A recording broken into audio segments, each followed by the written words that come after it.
We have amongst us Sri Firoz Bak Ahmad. He is Chancellor of Maulana Azad Urdu University, Hyderabad. I would request Sri Ahmad to provide his insights, his inputs, his views on this mandate.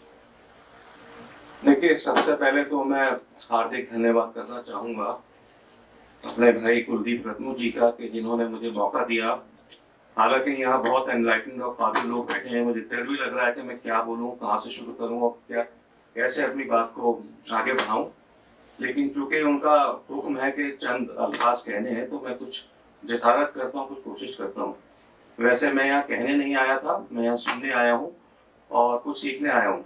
बहुत छोटा सा अपने को अदना सा मैं student जान के बात कह रहा हूँ। देखिए, जो टॉपिक है, टॉपिक में बोलूंगा उससे पहले मैं थोड़ा सा अपना इंट्रोडक्शन करा देना चाहता हूँ। देखिए, मैं मौलाना आजाद की फैमिली से आया हूँ। एक दफा जरूरत थी कुछ कागजों की, तो मैं उनकी फोटो में कुछ उनके ऊपर छपा था। हमारे यहाँ एक शर्मा फोटो स्टेट है, उनके मैं कागज ले जा करके मैं फोटो स्टेट करा रहा था। तो सामने हमारे कोई भाई खड़े थे, उन्होंने मेरे ख्याल से रिटायर्ड कोई गवर्नमेंट सर्वेंट थे, उन्होंने उनकी फोटो देखी, पहचान गए मौलाना आजाद को और कहने लगे अरे साहब इनकी तो हम पूजा करते हैं। तो जो मैं उसी एक जो ट्रेडिशन है उसी से मैं आगे चल रहा हूँ, कोशिश कर रहा हूँ कि लेगेसी को आगे बढ़ाया जाए। मौलाना आजाद ने बड़ा सफर किया।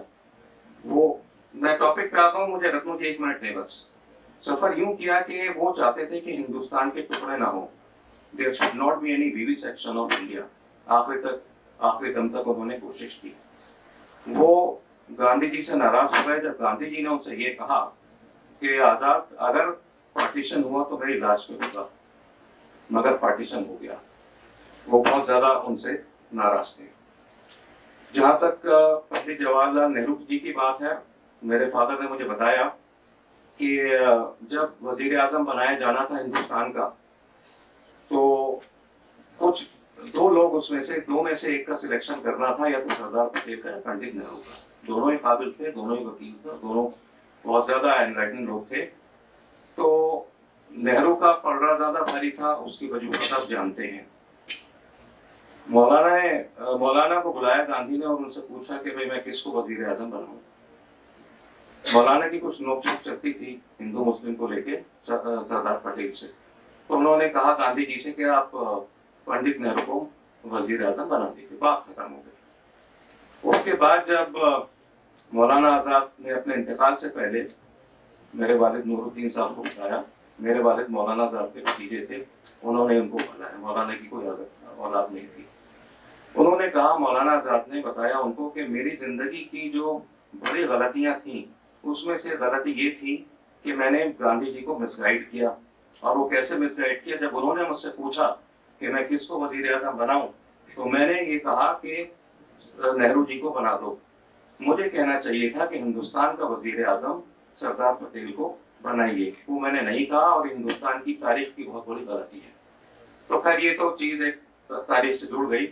दूसरी बात मैं बताता चलूं कि मैं जिस संस्कृति में सभ्यता में पला पड़ा हूँ, बचपन में मैंने यही सुना, मैं मुसलमान हूँ, रोजे रखता हूँ, 5 वक्त नमाज पढ़ता हूँ। जिस माहौल में मैं पला बड़ा मैंने यही सुना कि जनसंघ मुसलमानों के दुश्मन है, बीजेपी मुसलमानों के दुश्मन है, आरएसएस जो है वो बहुत ज्यादा नुकसान पहुंचाने के घर पे है मुसलमानों को। मैं इस माहौल में पला बड़ा।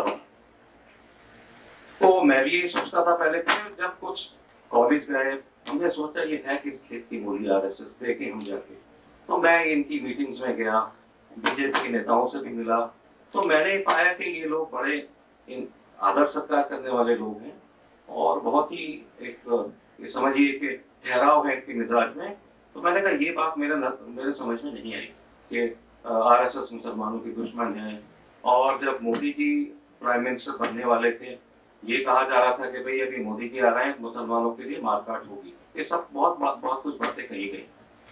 तो मेरा तो तजुर्बा यही है कि इस तरह का कोई जो मिसगाइडेंस क्रिएट किया गया वो खास तबके के जरिए किया गया, खास पार्टी के जरिए किया गया, जो अपने को मुल्क की सबसे पुरानी तारीफी पार्टी कहती है, और जैसा अभी कपूर साहब ने भी कहा, सिंह साहब ने भी इस बात की तारीफ करी, तो मैं समझता हूँ कि अब मैं इस इलेक्शन की बात करूँगा। आपने बात कही कपूर साहब ने कि ये एक डिफाइनिंग मोमेंट है। मैं इससे आगे बढ़ के कहूँगा कि this is a landmark and land sliding moment for India. एक नए हिंदुस्तान की बुनियाद रख दी गई है, पहली चीज।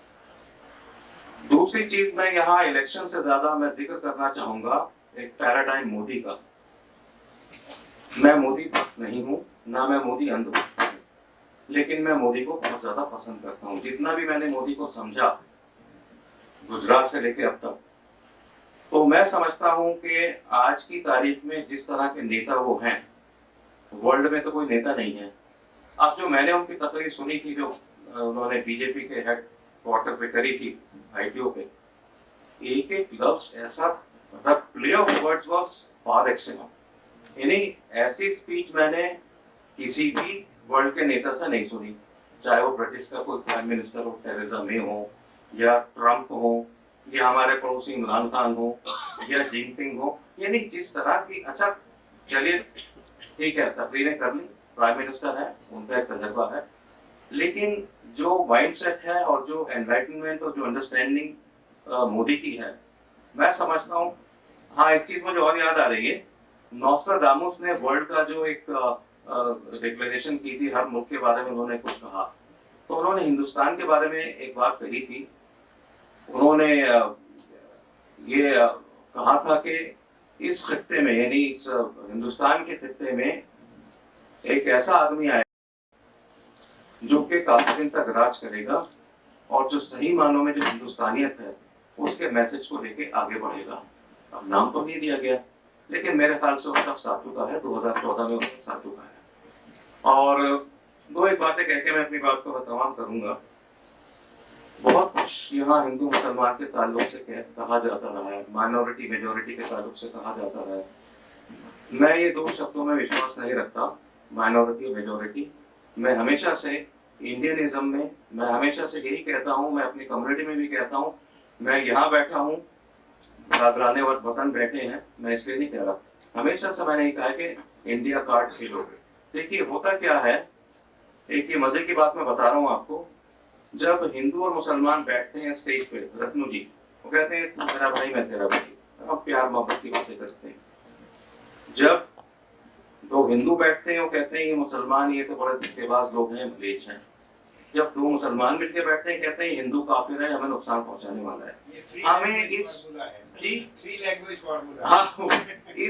हमें इस डायस्पोरा को पंक्चर करना है, ठीक है। जो बात मैं यहाँ कह रहा हूँ कि हम दोनों भाई हैं हिंदू मुस्लिम, यही बात मैं जाके अपनी कम्युनिटी में कहता हूँ। एक छोटा सा किस्सा बयान करके मैं इजाजत दूंगा। 6 दिसंबर को जो बाबरी मस्जिद का जो सानिया हुआ था, ट्रेजेडी हुई थी, मुझे कुछ प्रोफेसर ने अलीगढ़ के, यहाँ दिल्ली में मीटिंग हुई थी, बहुत ही कट्टर किस्म के लोगों ने मुझे वहां बुला लिया। अच्छा, मैं जहाँ जाता हूँ मैं अपनी बात करता हूँ, मैं दाएं बाएं की बात नहीं करता हूँ, जो मुझे सही लगता है मैं उसी चीज की बात करता हूँ।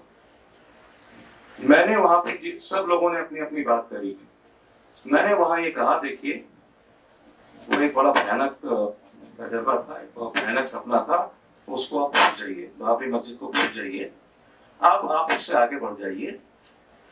और मोदी नए नए प्राइम मिनिस्टर बने थे, मैंने कहा आप पुल बनाइए, जनसंघ से पुल बनाइए, मोदी से पुल बनाइए, अपने बच्चों को अच्छी तालीम दीजिए, यही इसी में आपकी जो है ये समझिए कि खैरियत है। और अगर आप बिलबिलाते रहेंगे, जैसे टेलीविजन पे हमने अपने कई मौलाना साथियों को देखा है, मैंने कहा वो टोन और टेन्योर छोड़ दो, 1000 साल राज किया। मैंने कहा हिंदुस्तान में अगर रहना है, इसमें मैं अपने को भी शामिल करता हूँ, मैंने कहा ये माइंडसेट से बाहर आ जाओ, घेटो माइंडसेट है, तुम हिंदुस्तान में बाप बनके नहीं रह सकते, हिंदुस्तान में रहना है तो बेटा बनते रहो। ये बातें मैं अपने भाइयों में, मुस्लिम भाइयों में करता हूँ, कहते हैं हाँ बात तो सही है। तो ये सारी चीजें हमें समझ के करनी पड़ेगी, ठीक है। अच्छा, मैं अपने मुस्लिम भाइयों से पूछता हूँ क्या तुम्हारे इश्यूज हैं, अब वो कहते हैं क्या इश्यूज है, सोचते हैं। मुसलमानों का कोई इशू नहीं है, हमारी तालीम बिल्कुल सही चल रही है, अल्लाह का शुक्र है, हमारे मदारिस खानकाएं बहुत अच्छी चल रही है, हम ईद बकरीद आराम से मनाते हैं, हमें किसी चीज की कमी नहीं है, रोजे रखते हैं। चाइना में ये आसानियां नहीं है, चाइना में बड़ी परेशानी है मुसलमान को। तो ये हिंदुस्तान का ग्रेटनेस है, मैंने कहा इसको मानो, उसको समझो। तो मैं इसी चीज पे मैंने हजारों आर्टिकल लिख दिए हैं और मैं इसी लाइन पे लिखता चला आ रहा हूँ। और मेरा सोचना यह है कि देखिए मुसलमान क्यों मतलब पिछड़ गए हैं। अब आज जैसा कहा गया कि जो उनकी इलेक्टोरल वैल्यू है जीरो हो गई, कोई बात नहीं। पहले मियां जी छाती पीट के कहते थे कि कांग्रेसी हमारी वजह से जो है सरकार बनाते हैं नहीं बनाते, लेकिन उस डायस्पोरा से उस घेटो माइंडसेट से बाहर आना होगा। ठीक है, मुसलमान है, चाहे हमारा वोट काउंट करे ना करे कोई नहीं, हम हिंदुस्तानी हैं, we are like any other Indian. और मैं मुबारकबाद देना चाहूँगा मोदी जी को, जिस तरह से उन्होंने बात कही कि मुसलमानों का जो है इस्तेहसाल किया जाता रहा है, उनको एक्सप्लॉइट किया जाता रहा है, डिमोनाइज किया जाता रहा है। 2 लाख छोटे बड़े जो दंगे हुए वो कांग्रेस के टाइम में हुए। ठीक है, मैं नाम नहीं ले रहा कि किसी को मैं जो है लांछित नहीं करना चाहता हूँ, लेकिन एक सच्चाई है ये। तो अब यहाँ अखलाक का किस्सा हुआ, कई लोग कहते हैं कि छूट दे दी गई उनको और कुछ सरकार कहती नहीं, मुझे पता नहीं इसमें क्या सच्चाई है, लेकिन अखलाक का जो अखलाक या पहलू खान के जो हादसे हुए पूरी दुनिया में मशहूर हुए।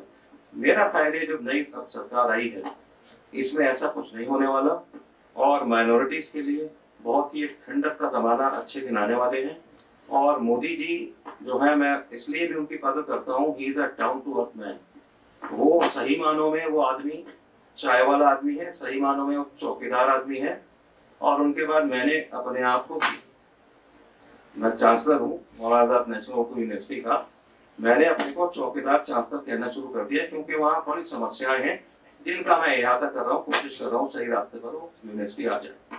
और आखिर में मोदी जी के लिए 4 लाइनें, एक मैं चैनल पे बैठा हुआ था तो उसमें जो बात मोदी जी की चल रही थी, तो मेरे एक दोस्त ने, एक शायर है अफजल मंगलौरी, उन्होंने फौरन मुझे 4 लाइनें, एक शेर भेज दिया मोदी जी के लिए। ये शेर के साथ मैं आपसे इजाजत लेना चाहूंगा, वक्त ज्यादा ले लिया, मैं माफी चाहूंगा रत्नू जी। वो शेर यह है, and devoted to my friend Modi ji. वो एक नदी की तरह शांति से बहता है, वो गाली सुन के भी दुश्मन को भाई कहता है। यही तो खूबी है मोदी की सारी दुनिया में, वो आसमां को छूकर भी जमीन पे रहता है। बहुत बहुत शुक्रिया।